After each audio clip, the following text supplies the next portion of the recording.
a condo in Manhattan. Assalamualaikum warahmatullahi wabarakatuh. Perkenalkan, saya Fenina Rahma Renata Islami dari Fakultas Ilmu Keolahragaan S1 Pendidikan Kepelatihan Olahraga. Di sini saya akan menerangkan daya tahan dan kardiorespiratori. Nah, yang pertama, apa sih yang dimaksud dengan daya tahan atau endurance? Daya tahan adalah keadaan atau kondisi tubuh yang mampu untuk bekerja dalam waktu yang lama tanpa mengalami kelelahan yang berlebihan setelah menyelesaikan pekerjaan tersebut dan masih memiliki cadangan tenaga untuk kegiatan rutin sehari-hari.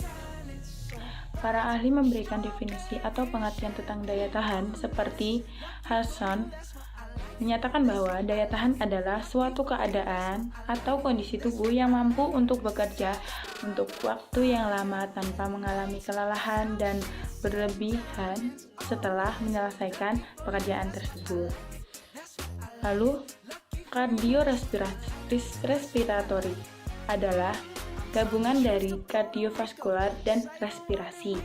Kardiovaskular adalah yang berhubungan dengan denyut nadi dan denyut jantung.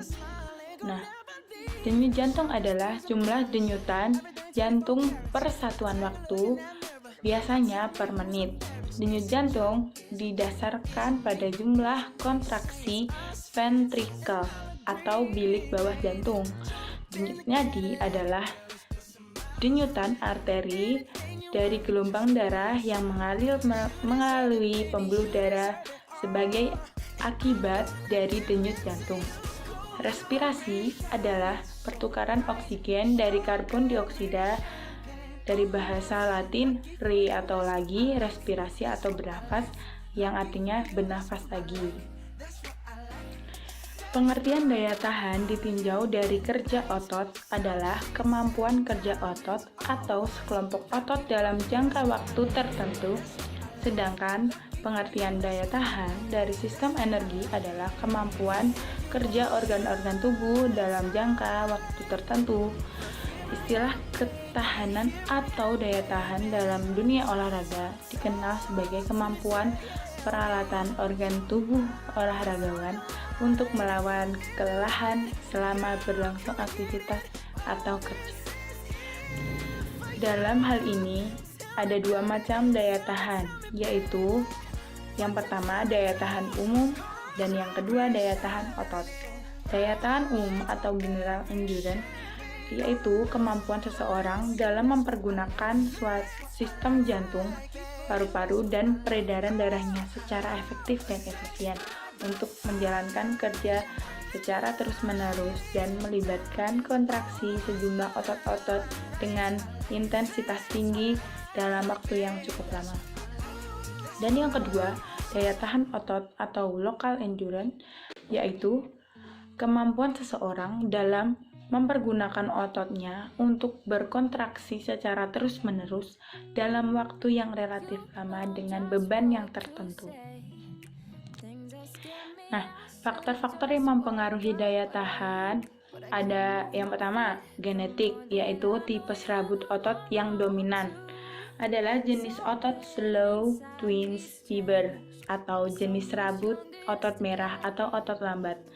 Dan kadar hemoglobin atau Hb, faktor keturunan juga memegang peranan dalam pembentukan sistem imun tubuh anak. Jadi, misalkan orang tua imunitasnya itu baik, maka untuk keturunan atau anaknya imun anak itu juga baik.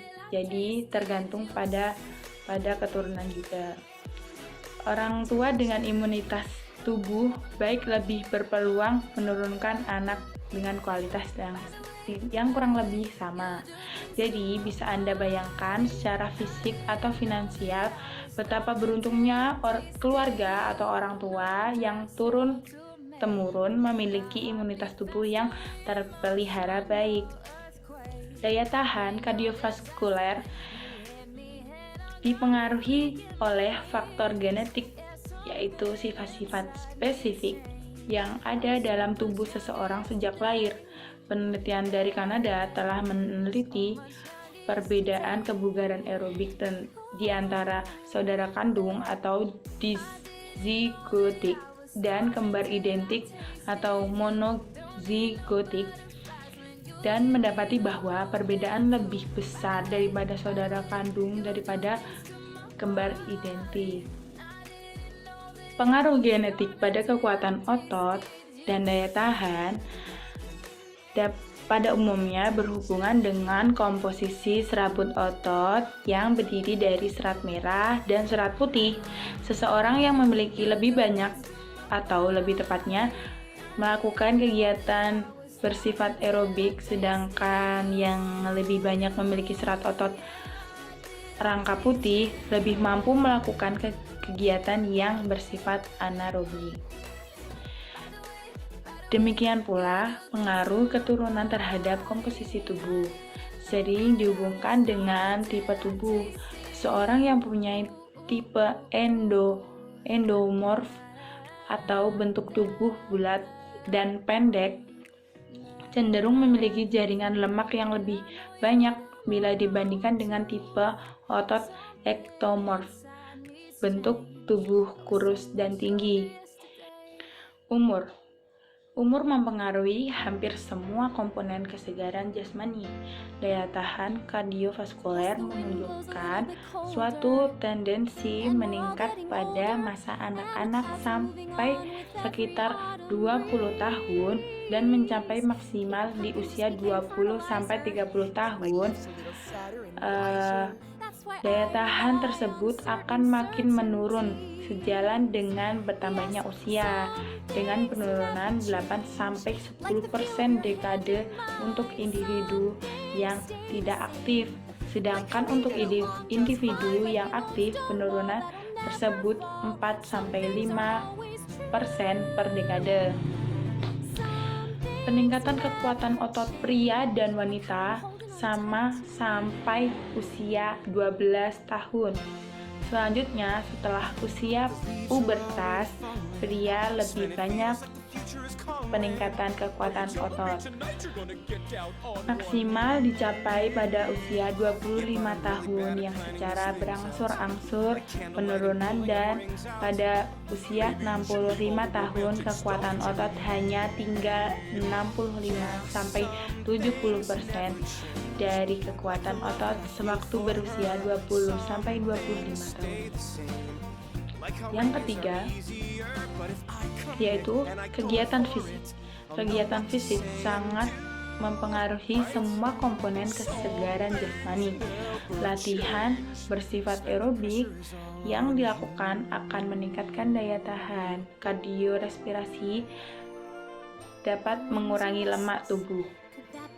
Menurut Husserl, ada sejumlah keuntungan penting bagi organ tubuh vital akibat dari latihan yang teratur. Yang pertama, pengaruh latihan terhadap kesehatan umum otot jantung. Nah, ini menunjukkan bahwa otot jantung ukurannya meningkat karena digunakan dengan tuntutan yang lebih besar diletakkan pada jantung sebagai akibat dari aktivitas jasmani, terjadi pembesaran jantung. Yang kedua, pengaruh latihan terhadap isi denyut. Hasil penelitian pada atlet pada umumnya disepakati bahwa jumlah isi darah denyut jantung lebih besar dipompakan ke seluruh tubuh daripada yang tidak terlatih. Jadi, atlet terlatih memompakan sebanyak 22 liter darah, sedangkan individu yang tidak terlatih hanya 10,2 liter darah saja. Dan yang ketiga, pengaruh latihan terhadap denyut jantung. Hasil tes dari atlet Olimpiade diperoleh bukti bahwa individu yang terlatih mempunyai denyut jantung yang tidak cepat bila dibandingkan dengan orang yang tidak terlatih. Diperkirakan bahwa jantung manusia berdenyut 6-8 kali lebih sedikit bila seseorang terlatih. Pada kebanyakan atlet jantungnya berdenyut 10 sampai 20 sampai 30 kali lebih sedikit dari denyut jantung yang tidak terlatih. Yang keempat, pengaruh latihan terhadap tekanan arteri. Sedangkan eksperimen kebanyakan menunjukkan bahwa peningkatan tekanan darah pada orang terlatih lebih sedikit daripada orang yang tidak terlatih. Latihan daya tahan itu apa aja sih? Yang pertama ada speed play. Jadi speed play itu diciptakan oleh Gotthard Römer dari Swedia. Cara melakukannya itu biasanya dimulai dengan lari lambat yang kemudian divariasi dengan sprint pendek yang intensif dan dengan lari jarak menengah dengan kecepatan konstan dan cukup tinggi. Variasi tempo lari ini bisa dimainkan oleh atlet tergantung dari kondisi atlet. Apabila terasa lelah, boleh lari pelan-pelan, bahkan boleh berjalan. Dan setelah melakukan kuat lagi, bisa lari lagi atau sprint dan sebagainya. Oleh karena itu, sistem latihan ini disebut dengan fartlek, yang artinya bermain-main dengan kecepatan. Dan yang kedua, lari di bukit-bukit. Tujuan dari latihan ini agar mendapatkan otot-otot yang kuat. Macam-macam lari di bukit ada 4. Yang pertama, lari jarak pendek 30-60 meter dan amat curam. Dilakukan maksimal 5-10 kali dengan istirahat cukup.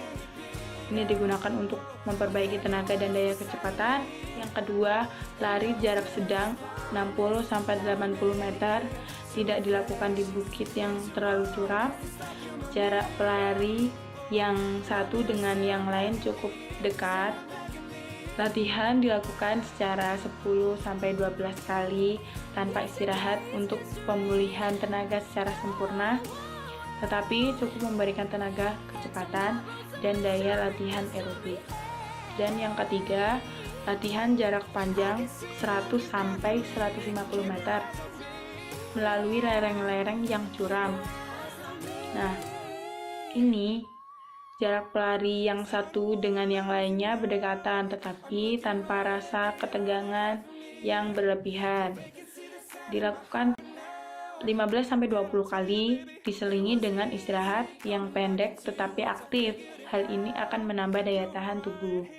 Dan yang keempat, yang terakhir, lari di seputar bukit yang 400-600 meter, naik turun bukit. Untuk pelari 1000-1500 meter, kecepatan sangat penting. Tidak saja bagi atlet sprint, tetapi juga bagi pelari 400-600 meter, juga untuk pelari jarak 5.000 meter. Terima kasih, mungkin ini saja yang sedikit materi tentang daya tahan respiratori yang bisa saya sampaikan. Kurang lebihnya saya mohon maaf. Wassalamualaikum warahmatullahi wabarakatuh.